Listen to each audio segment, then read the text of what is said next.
All right, now so let's just jump in head first on these COVID death rates, and the whole shebang they had. So Swan asked Trump, and Trump says his administration has done a quote incredible end quote job handling the coronavirus pandemic. Swan pushed back, pointing last week's death rate, which saw daily death totals climb above 1,000 per day. Trump rejected those figures and asserted that the death toll was falling. It's going down in Arizona, Trump said. It's going down in Florida. It's going down in Texas. Now, was that an impression? it was supposed to be. Yeah, it's as bad as his lie. Because it's not really going down in any of those states, really. Yeah. Yeah, 'cause I like how he started off the interview with saying, bring up the positive mindset thing. So he acknowledged, when times are hard, it is good to have a positive mindset about things. Yeah. You don't want people to be discouraged when it's something out of their control. But then he sort of pressed, is this positive mindset becoming an issue? Because it doesn't seem like there's enough of a solution, and that the mindset might be hurting more than helping because of how loyally people listen to Trump. Yeah, the power of positivity only gets so far. And that's something Swan really pushes. Like, listen, I've been to your rallies. I'm paraphrasing here. I've been to your rallies. People love you. They adore you, and they listen to you. They don't listen to me. They don't listen to the mainstream media. We're fake news. So your word is gospel, and you're misleading them. Yeah. Yeah. And Trump is essentially just like, no. It was really good how he did admit to, he said he wasn't arguing about his viewing rates or anything like that. He was arguing about sort of the effect of what he was saying. That was another thing Trump said during. He's like, we had the highest rated on Fox News, the highest rated hit of all time. Yeah, that felt really weird when he brought that up. It's just like, dude, who cares? Yeah, who cares? Who cares? People who watch the masses on TV, that whole number, those many people are dead, right? Like, if you want to talk about ratings, like people who watch the new episode of The Simpsons, it's probably 135,000 every Sunday. They're probably all dead too. If you want to add them all up, I don't know how much The Simpsons gets for ratings, but on top of that, the day the interview was recorded, Florida experienced its highest death toll up to that point. That record was later topped each day for the next 3 days in a row. Jesus. Yeah, so I don't think you're doing an incredible job. I don't think it's under control. And I don't think it's going down. Now, it is possible that Trump was referring to a 4-day dip in COVID cases. But even so, 4 days is not a long enough time to accurately gauge whether or not the death toll is beginning to decrease.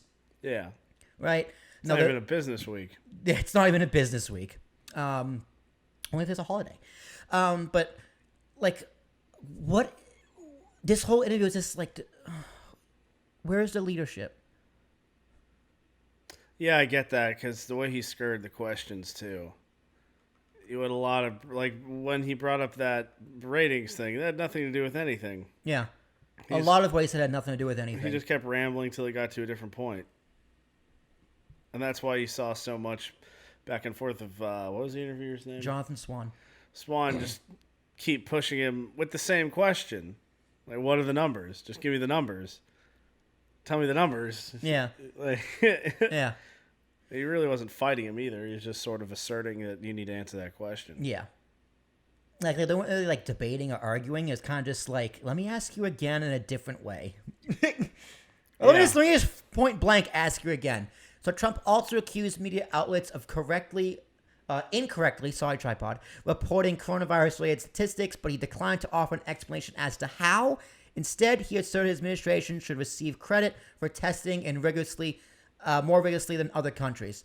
Now, if you want to kind of break that down, how they report COVID-related statistics, I'm not going to say they report them incorrectly, but I see the case count, right, or the death toll as a headline. That's how I view it. Okay, break down those numbers, right? Mm-hmm. Like, how many of those, the death rate, what's their age, their health situation, what any pre-existing conditions. Like, you need to break it down more than just 1,000 people are dead, right? That's a headline. That's a bite. That's a grab. You need to break it down more. So, if you want to throw a long ball here, I'm not going to say they're reporting it incorrectly. I'm just saying they're not reporting it enough. They're not going into detail enough. It's CNN has that count on the right side of their screen every single day. Global cases, global deaths, U.S. cases, U.S. deaths. You need more information. You got to say, okay, how many deaths is there a margin of error? How many deaths could be incorrectly reported? We've seen reports of that in Florida.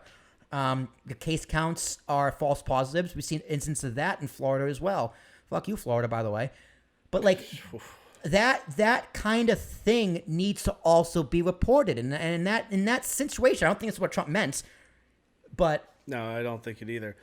And I definitely would agree, not even from like a observer point of view is that important, but from like a literal standpoint of trying to minimize the further amount of cases. Because if you can find, a lot of continuity in cases of people getting it, like what they're doing or where they were, then it could really help to diminish the overall increase in numbers. But if you're not putting that information in, it's that number, like you said, on its own is absolutely worthless. It really doesn't tell you enough to actually do something. Yeah.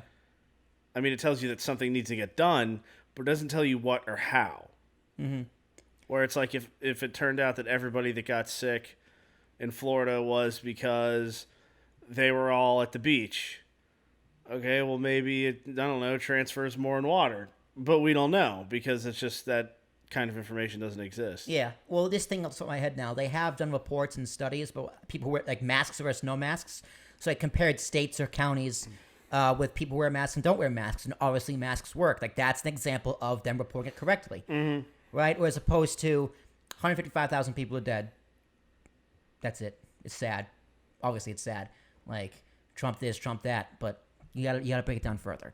So Trump goes on to say about more testing, quote, because we do more tests, we have more cases. In other words, we test more, we have more. Now, honestly, I don't know how other countries are testing or like the number of testing. If we have more tests, I don't know. It would make sense to me that we test more. I don't think other countries are lying, but I think it's possible other countries aren't testing as much. I have no evidence to back that off of. That's just me thinking. What Trump had said during that was that countries only test when somebody's sick to see if they're sick from corona, whereas we're just testing everybody sort of randomly based on need. If you're going to go do something, you need to get tested before or you're coming back. If you're an athlete. Yeah. Something like that. So our testing is far more wide range, which Swan didn't necessarily fight that. So I believe it has some amount of truth to it. So that is true. If we're doing more testing, we're going to see more cases. But we have such an astronomically high amount of cases, and nothing is really being done about it. Just hoping it's going to go away. And it's not. Yeah. Not for until there's a vaccine, and we don't know where that is. But Swan did push back to the point. He said, quote, if hospital rates were going down and death rates were going down, I'd say terrific. You deserve all the praise for testing. But they're all going up. 60,000 Americans are in hospital. I love how British people say in hospital. They just miss the. They're in hospital. 1,000 a day are dying. I mean, that's a fair point, too. No, without a doubt it is.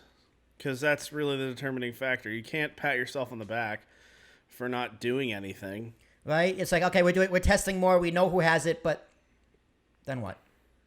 Yeah, what's actually going to be done? Right? You can't give yourself credit for doing what you're supposed to be doing, and you're doing the bare minimum.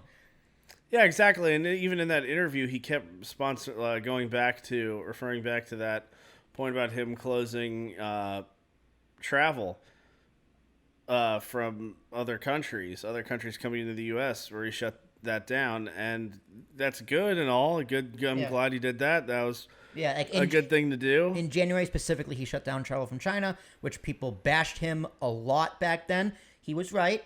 Now, people also pointed out that, he didn't shut down like the whole country travel. It was mainly like certain, I think businessmen and a certain type of people I saw somewhere. I don't know the validity to that either, but that's something I remember seeing a while ago. But yeah, I give him credit for shutting down travel from China in January. I give him credit for shutting down travel in Europe in March. But yeah, exactly. But since it's then, been in March, and nothing in the actual country yeah, has it's August. been done. Yeah, this week 21 working from home for me. Who's counting?